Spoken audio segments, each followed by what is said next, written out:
السلام عليكم. إن شاء الله النهاردة هتكلم عن موضوع غاية في الأهمية، وهو يعتبر حديث الساعة يوميا، ألا وهو سوء استخدام المضادات الحيوية. فمبدئيا كده خلونا نتكلم عن قصة المضادات الحيوية ومن هو صاحب سر اكتشاف الحياة الملايين من البشر على كوكب الأرض. يلا بينا. The hunt for medicine that can cure dreaded diseases such as syphilis, gonorrhea and pneumonia has been going on since the beginning of civilization. But it was not until the end of the 19th century that the discovery of how infectious diseases are spread came about. At the beginning of the 20th century, German doctor Paul Ehrlich developed a substance similar to arsenic with which to treat patients with syphilis. However, this proved to be toxic and had strong side effects. Then, in 1928, Scottish doctor Alexander Fleming accidentally stumbled upon a completely new medicine.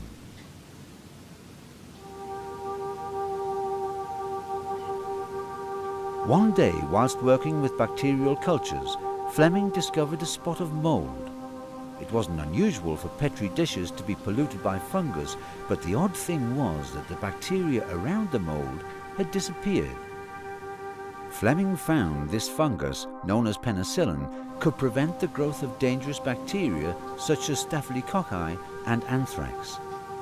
Experiments on rabbits showed that penicillin was apparently harmless, but Fleming didn't succeed in proving that the substance had a curative effect on people. This happened over 13 years later, and penicillin was then mass-produced in the United States. Through mass production methods, America is continually increasing its output of penicillin, the new drug that effects almost miraculous cures. The liquid medium in these bottles will grow the mold that forms penicillin. All penicillin produced is used by the Allied fighting forces. The liquid now charged with penicillin is poured from the bottles. Turned into a powder, it is ready for use.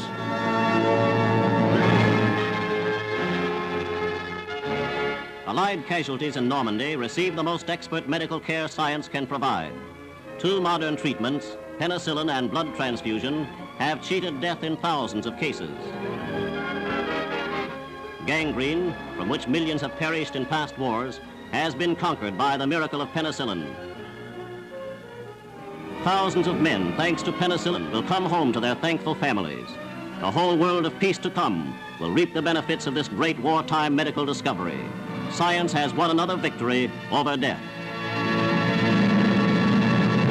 Profoundly impressed by penicillin's dramatic power, Fleming addressed himself to the British government about the need for large-scale production.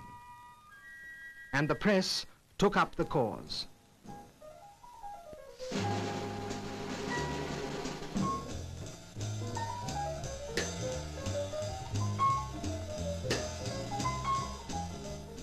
The mold was grown in thousands of flasks.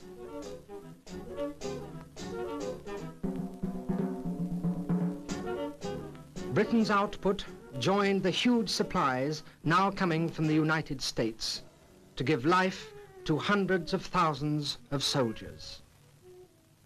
By the end of the war, flasks had been replaced by great steel vats, each making 15,000 gallons of penicillin liquid. And huge factories were in production both in Britain and the United States. Penicillin was now for the world. In the post-war era, a long line of new antibiotics that could cure many major diseases was developed. Streptomycin, for example, cures tuberculosis, and tetracycline is used to treat pneumonia. In just under 30 years, the mortality rate of young patients suffering from pneumonia fell tenfold.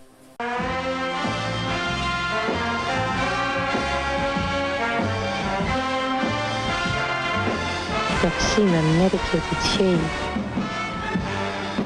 In fact, you could get penicillin in face creams. You could get it in cosmetics. In the late 1940s, a new property of antibiotics was discovered which had great influence on the production of pigs, chickens and other livestock. Among the many valuable new products created in agricultural laboratories are mass-produced antibiotics. In the 1950s, the sales of antibiotics became big business, and thousands of tons were used to combat disease. And in livestock, it was used as a growth promoter. It was at a time when agriculture was really changing and really becoming much more of a, at that time, it was not a pejorative, but it was an industrial model. So farms were getting bigger. Animals were getting put closer together. When you put the animals closer together and have them confined, then it's a lot easier to pass diseases back and forth. Giving them a little bit of antibiotic sort of seemed to fix that problem and sort of put a Band-Aid over it anyway. But there was another benefit, one they had not anticipated. The power to promote growth. Note the weight of a chicken raised for 8 weeks on a regular feed. Now another chicken nourished for the same period on regular feed plus terramycin, a 15% increase in growth. Once something special for Sunday dinner, chicken, inspected and graded, is now thrifty every day. People don't realize how expensive chicken used to be. The miracle drug, however, began to have its drawbacks. Pathogenic bacteria could apparently become resistant to penicillin. Back in 1945, in the New York Times, Alexander Fleming warned against the uncontrolled use of penicillin and also pointed out that taking too small a dose made a good breeding ground, as bacteria could survive small doses. No one took notice of Fleming's warning, and it wasn't until the 1960s that people realized the miracle drug could fail.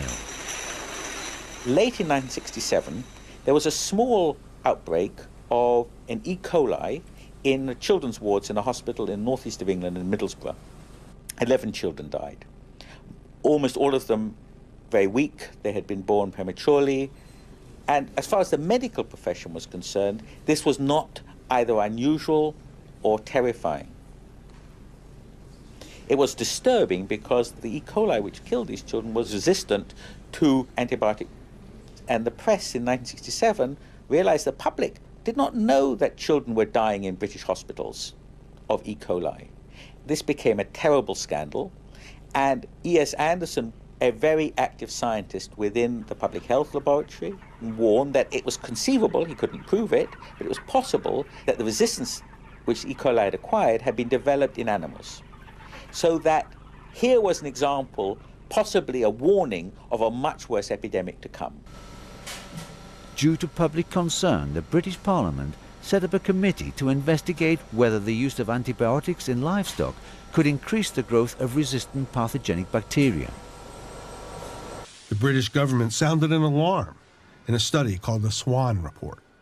This was a milestone report. They said that antibiotics shouldn't be used to get the animals to grow faster because one of the unintended consequences was antibiotic resistance. Yes, it was economically short-term good, but in the long term, antibiotic resistance was a real problem.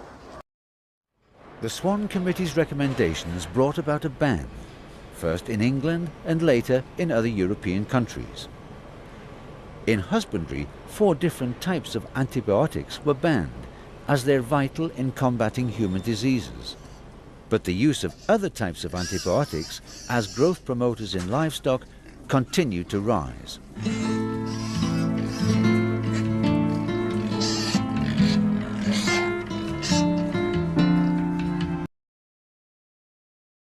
وبعد ما عرفنا قصة العقار المحترم ده اللي أنقذ حياة ناس كتير، جه الدور على إني أوضح لكم آلية عمل البنسلين داخل الجسم. Penicillin mechanism of action.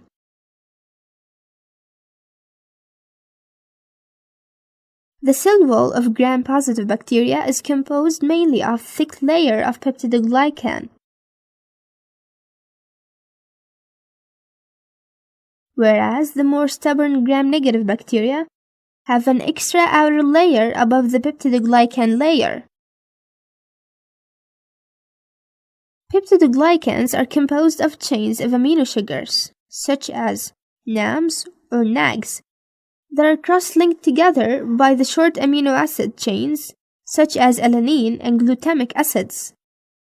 These amino acids are cross-linked together by the transpeptidase enzyme.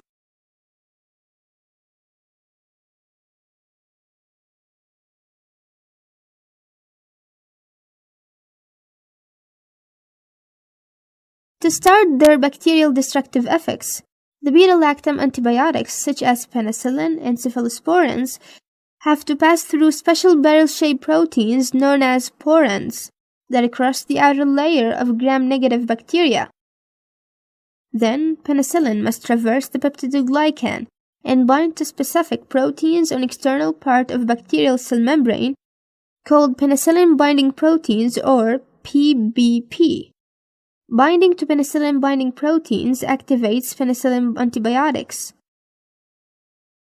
Next, the active penicillin swims back to bind and inactivate the transpeptidase enzymes. The inactivation of transpeptidase enzyme results in the collapse of amino acid chains and damage of the peptidoglycan architecture. This leads to a series of reactions which end by massive destruction of cell wall and death of the bacteria. There are three major mechanisms for bacterial resistance to beta-lactam's antibiotics. Firstly, many bacteria have developed beta-lactamase enzymes that specifically bind to and inactivate the beta-lactam ring of these antibiotics. Therefore, beta-lactam's antibiotics become constrained and cannot attack the bacterial peptidoglycans. Secondly, some gram-negative bacteria close the porins and prevent antibiotics from reaching the peptidoglycans. Remember that there is no outer layer in the wall of the gram-positive bacteria. Finally, some bacteria develop mutations in the binding sites of the penicillin binding proteins, so penicillin is prevented from binding to them and remains inactive.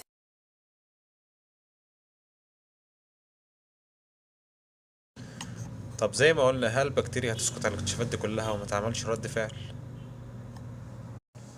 سنة 1948 بعد ما تم اكتشاف تطوير عقار البنسلين ب4-5 سنين، ظهر أول نوع بكتيريا يسمى الاستافيلوكوكس اوريوس، واللي بدورها انتجت انزيم يسمى بالبيتا لاكتاميز أو البنسلينيز، والمادة دي بتروح تكسر حلقة البيتا لاكتام الموجودة في البنسلين وتمنعه من اختراق جدار الخلية. يوم 22 في الشهر الماضي، في تقرير منظمة الصحة العالمية بيقول، قال في دكتور تيردوس هيرجريسيوس اللي هو مدير العام لمنظمة الصحة العالمية، بيقول إن 1.3 مليون شخص سنويا بيموتوا بسبب مقاومة البكتيريا المضادات الحيوية، وإن عدد البلدان اللي بيحصل فيها المقاومة تضاعف 3 مرات خلال ال7 سنوات الماضية، وده مؤشر على خطر كبير جدا. ولو استمرينا على نفس المنوال هنوصل سنة 2050 وهيكون عدد الوفيات 10 مليون شخص سنويا. نيجي بقى للنقاط الهامة المفروض كلنا نلتزم بيها، ألا وهي: 1.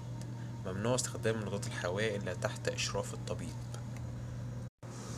2. التزم بالجرعة الكاملة حتى لو الأعراض اختفت وحسيت بارتياح. رقم 3، ودي الأساسية، مع المضادات الحيوية خصوصا واسعة المدى حاول تستخدم حاجة اسمها بروبيوتيك، ودي موجودة في مصدرين، إما مصدر طبيعي زي في الزبادي واللبن، أو مصدر صناعي زي اللي موجود في الصيدليات، الانتيروجرمين أمبول أو اللاكتوباسيلس كبسول. رقم 4، وهي التغذية السليمة الصحية، بمعنى ممنوع أي أكل خارج البيت، وممنوع الوجبات السريعة. وبكده نكون وصلنا لنقطة النهاية، وأتمنى تكونوا استفدتوا من الفيديو قدر الإمكان، والسلام عليكم.